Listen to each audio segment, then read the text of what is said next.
नमस्कार दोस्तों, आ गई हूँ अपनी एक नई वीडियो के साथ। यूनिट 10 है प्रारंभिक परीक्षा मध्य प्रदेश लोक सेवा आयोग। इसमें आप देख पा रहे हो कि आयोग तो बहुत सारे दिए हैं, है ना। टोटल नंबर ऑफ आयोग यदि मैं देखूं तो 18 है। अब इसमें कंफ्यूजन ये है कि मैडम पढ़ पढ़ के क्या जाएं। तो मैं सिर्फ एक आपको ना निचोड़ बता देती हूँ कि मेनली आपको क्या पढ़ना है। ठीक है, मेनली यदि आपको मैं जोर दे के कहूँ तो ये है टोटल निचोड़ इसका कि आपको पढ़ना क्या क्या है। तो आपको मेन ध्यान देना है एक तो मध्य प्रदेश राज्य निर्वाचन आयोग पर। ठीक है, इस हर आयोग में क्या पढ़ना है एक बार मैं ये बता देती हूँ। गठन कब हुआ, यदि किसी एक्ट के थ्रू हुआ है तो कौन सा एक्ट है, कौन सी धारा के तहत है, ये भी आपको पढ़ना है। ठीक है, उसका पहला अध्यक्ष कौन था, वर्तमान कौन है, यदि कोई महिला अध्यक्ष रही हैं वो कौन है, यदि उसमें भी पहली महिला अध्यक्ष रही हैं तो वो कौन है।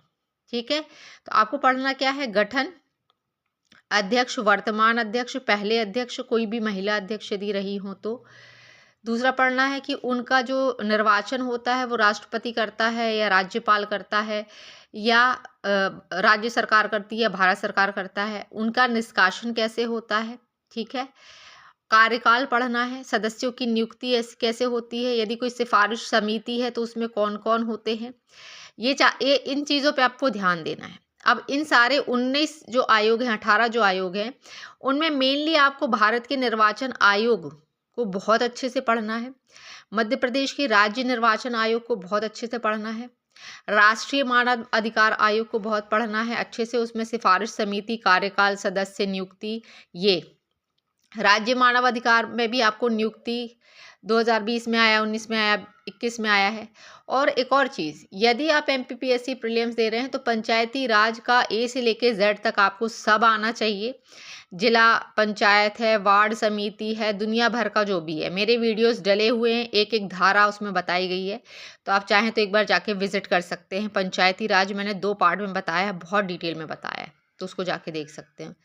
अपार्ट फ्रॉम दिस आप सर्वोच्च न्यायालय को अच्छे से करके जाइएगा, कैग को अच्छे से करके जाइएगा, नीति आयोग, एनजीटी, राज्य खाद्य आयोग का गठन, अध्यक्ष, सूचना का अधिकार अधिनियम, अनुसूचित जाति जनजाति आयोग, और ये 2 आयोग, राज्य लोक सेवा आयोग और संघ लोक सेवा आयोग, इनका वेटेज बहुत ज़्यादा है। मैंने जो एनालिसिस किया है उसमें मैंने ये पाया है कि इन आयोगों का जो वेटेज है वो बहुत ज़्यादा है।